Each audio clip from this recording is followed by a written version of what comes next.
was crap. That was garbage. This place sucks. Overreaction Monday. All righty. What do you have, Chris? What's up, guys? We having a good day so far? I'm feeling zero pain. None. What do you got? The Jets can make the Super Bowl with Mike White at quarterback. That's an overreaction. Come on, Are you pal. kidding me? Number one fantasy quarterback yesterday in the pouring down rain. Imagine what he's going to do indoors this week Against the a Vikings. defense that Mac Jones carved up. The back pages were going nuts, Rich. Super Did you Bowl. see the back page headlines No, I have not, in actually. New York City this week? Oh, man, put them up, Mike. The Great Hoskins. White Way for Newsday. Oh, Okay. just cycle White through Lightning, says Oh. the Daily News. Okay. And Very the good. best of all, the New York Post. White gold. White gold. Jets strike it rich at quarterback as new starter shows mettle, M-E-T-T-L-E, and blow out of Bears. I like it. And I love what Mike White did. I totally get it. And I want him to stay the starter. I will see him against the Vikings, and if he does well there, then we'll ride him. We'll I ride chose him a much the more rest of the way. positive overreaction. No, I mean than Super going the Bowl is other way. nuts, man. Super Bowl is a crazy supposition. Can it happen? Of course. I'm not going to sit here and deny it, but we need to see more out of Mike White. What Mike White has done, however, I mean, I've got an entire. You know what I'll do is I'll put it out of the screen grab on at Rich Eisen Show on our Twitter feed. NFL Network research, top-notch research staff, the number of record-setting facts from Mike White through the minimal amount of starts that he's had for the Jets, and then also what he's done in his starts for the Jets are first ever and first ever since a long time. And what he has shown is to Zach Wilson, this is how it is done. This is how it is set up. And if you do it this way, it can be done this way. And you also might have a skill set outside of what Mike White has that we would love to tap into, but you got to do this stuff first. Imagine if he had played the first 3 games instead of Flacco. Well, Flacco did well enough. You know, I mean, he went 1 and 2. You know, Do you think Zach ever starts again for the Jets?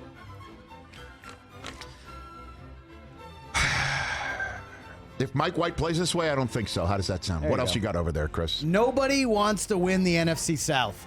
Nobody.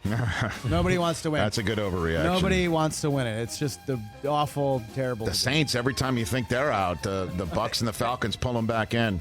Even the Panthers aren't eliminated. They're still officially alive. Can we just let Tom Brady go for it on 4th and 2 and start calling timeouts with the time ticking down as opposed to being concerned that what if Brady throws an interception that he hasn't thrown in years, which is tie game, less than 2 minutes to go. Come on now. Is Sam Darnold like the Mike Myers of quarterbacks? Like, this guy's back from the dead again. What else you got over there? You like this one, I know. It's not really an overreaction now. The Bengals are going to win the AFC North. I think that's the case. I do. I think we're seeing it. And you're already seeing the Ravens, everybody handed it to them because of their so-called easy schedule.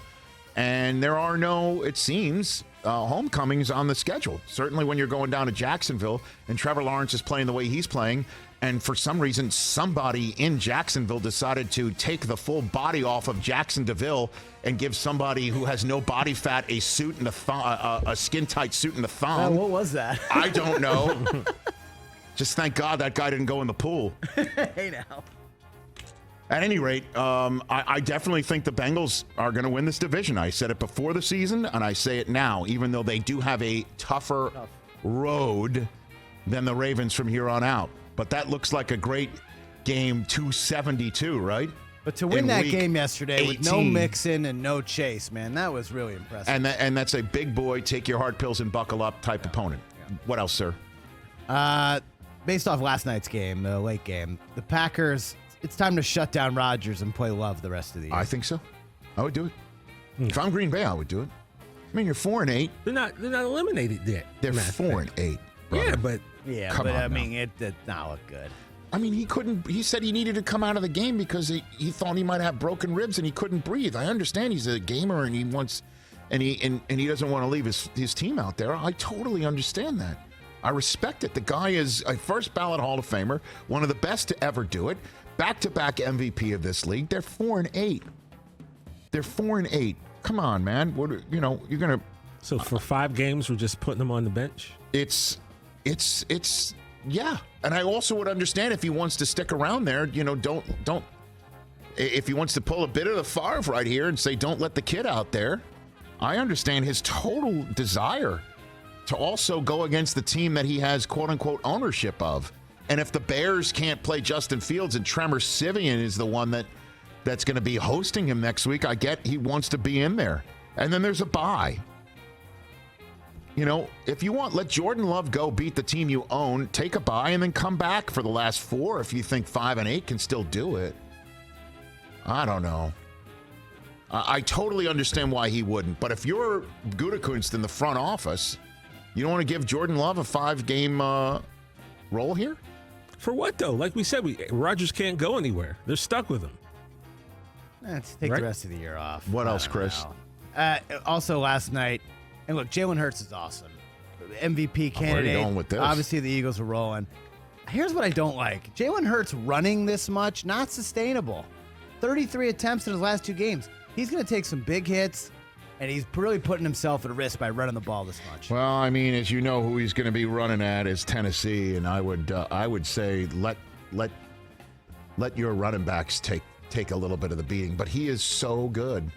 He is such a threat at that position. He is such a difference maker that, and he's still young, man.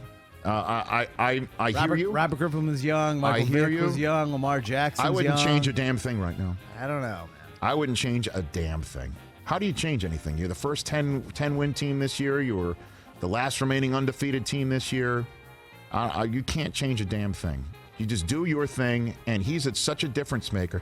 And that's the other thing, too, man. You don't take your difference maker and take the ball away from your difference maker. I still do not understand why the Tennessee Titans do not put Derrick Henry on the field when they're in a so-called 2-minute. What are you doing? Oh, okay, so Hilliard runs a better route. I get it.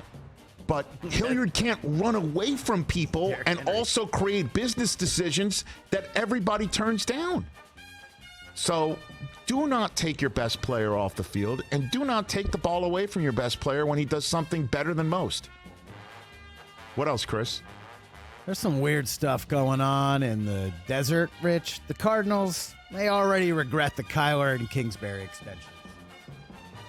Man, I don't know if you put those in charge under sodium pentothal if they don't agree with you. What's going on there? I don't know.